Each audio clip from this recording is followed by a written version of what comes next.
Salam dostlar, mən Fərid. Bugün sizə server vasitəsilə mail serverlərini yaratmağı göstərəcəm.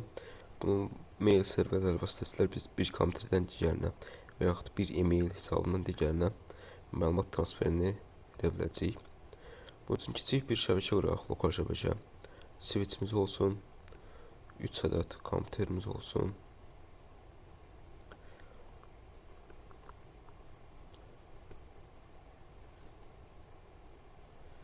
Bir, 2, 3 və əsas olaraq bir ədəd serverimiz olacaq. Bu bizim kiçik bir lokal şəbəkəmizdir. Neyniyək? Bu switchlərlə kompüterləri və serveri əlaqələndirək.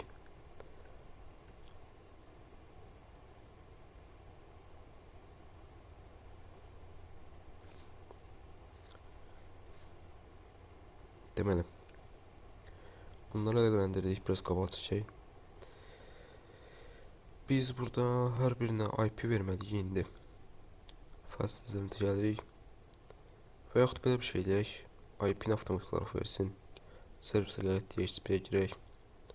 Servis bu default gateway 192.168.1 DNS server qalsın.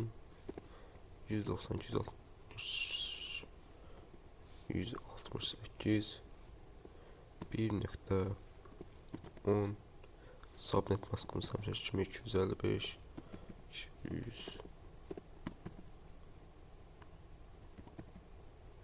255 olsun. Save eləyək və bu serverin özü üçün də bir ədəd IP adres verək. 192.168 1.2 deyək bunun IP adresinə. Default gateway'imizi də qoyaq. 192.168 1.1 və bu serverimizin konfigurasiyası hazırdır. E-mail üçün də hazırlayacaq bunun konfigurasiyasını. Əvvəlcə kompüterlərə DHCP vasitəsilə, DHCP protokol vasitəsilə IP adreslər verək.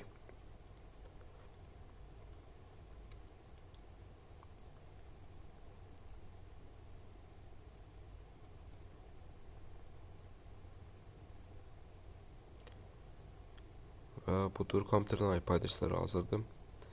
Neynəyək? Serverə gələk. Serverdə servis hissəsinə və buradan e-mail hissəsinə gələk. E-mail hissəsinə gələndə buradakı protokollara SMTP və POP3 protokollarının on olmasına fikir verin, deyilsə aktivləşdirin. İndi e-mail göndərmək üçün bizə solar domain name lazımdır.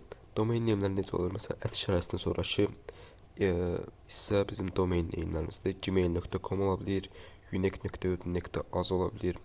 Gəlin mən öz universitetimin domain name'ini işlədim. unique.edu.az və burada setə basırıq. Bu bizim domain name'imiz olaraq qalır. Burada istifadəçiləri əlavə edək. Məsələn, nə edək? Ferid. Kodunu nə qoyaq? Ferid 123 əlavə edək. Sonra nə qoyaq? Hüseyin 123. Sonra Rüstəm qoyaq. Rüstəm 123. 3 ədəd istifadəçimiz oldu. Parollarına çox çətin bir şey qoyduq. Desktopa gələk və buradan e-mail'ə girək. E-mail'də burada öz informasiyalarımızı, özümüz haqqında məlumatlar daxil edək, hesabımıza daxil olaraq. Neynə indi birinci fərdə daxil olaq. Ferid, adımız ferid@unique.edu.az. Incoming və outgoing mail serveri bunu seçəcək, bu serverimizi seçəcək, bunun IP adresini seçəcək. Çünki biz bütün maillərimiz bura geçsin və buradan da əldə edək maillərimizi. Onun IP adresi nə idi? 192.168 1.2 Ctrl+C digərində eyni qaydada. Username bizim serverdə əlavə elədiyimiz məlumatlar. Ferid 123 save eləyək. Bu hazır. Burada deməli. Girək bura. Hüseyin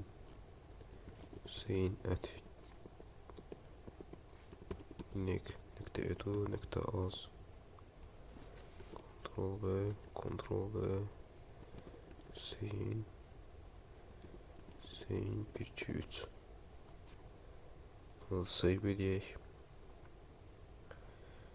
Kompüter Rüstəm Ustam. Ustam. Evet.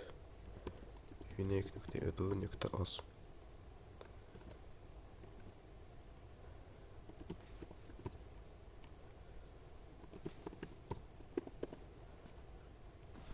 İndi hesablarımıza daxil olduq.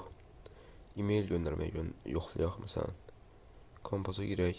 Tu kimə? Məsələn, Ferit. Evet. Unique.edu.az. Başlıq qoyaq.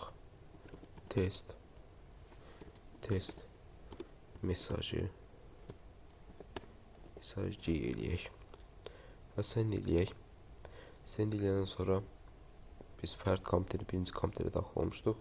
Burada görsənməyəcək. Əvvəlcə receive, yəni bu bir cürə səhifəni reload eləməyə oxşuyur. Reload elədik və buradan Rüstəm unique.edu.azdan bir məlumat gəldiyini, bir mail gəldiyini görürük. Və paketin başlığı, paketin tərkibi, göndərilmə tarixi, göndərənin adı. Bu qədər. Server vasitəsilə e-mail servisinin konfigurasiyasını necə işlədiyini sizə göstərdim bu videoda. Növbəti videoda görüşərik. Sağ olun.